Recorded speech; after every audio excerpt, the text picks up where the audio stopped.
Are there any lessons that perhaps both the European Union and even Ukraine could draw from the experiences of the countries of Central Europe? Again, we are in the capital of the Czech Republic that joined the European Union in a big bang enlargement of 2004. So what we haven't addressed yet is whether Ukraine will need to join alongside other countries of the Western Balkans. And what we haven't yet kind of explicitly addressed is the question of sequencing the enlargement. Does the EU enlargement, should it follow after NATO enlargement, or could the EU expand first? In the case of the Czech Republic, of course, the NATO enlargement took place in 1999, and the EU enlargement 5 years later.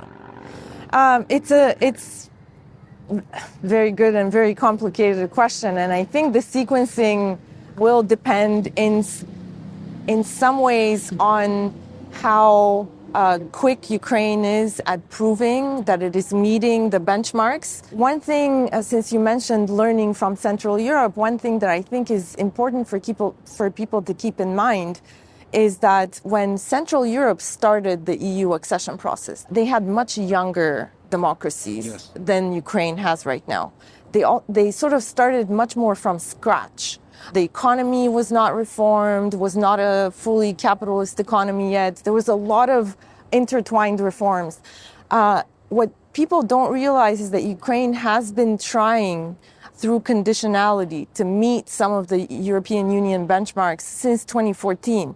So they already have 8 years under their belts of trying to harmonize legislation, institutional building with the European Union. So I think that puts them in a slightly better position than the Central Europeans to join the EU. But the security situation, of course, puts them in a way more complicated position. And the timing of it is much more complicated than it was in the late 90s and early 2000s when the relationship between Russia and the West was better, Russia was weaker, etc. We don't know the future, right? But I would like to end by asking you, what is your vision for Ukraine in Europe? And what do you believe might be feasible, achievable in terms of integrating Ukraine as a member of the European Union? And I would normally say as a full member of the European Union, but with your bus metaphor,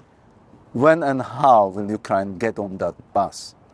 I think Ukraine already is on the bus because it got membership. It got a membership perspective. It's a candidate. How long is that ride going to be? I think it's going to be shorter than people are right now projecting.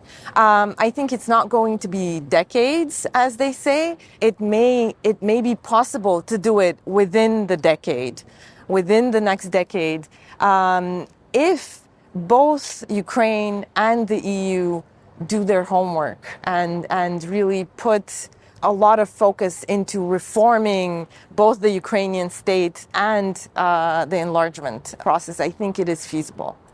Professor Popova, thank you very much for your time. Thank you. Thank you.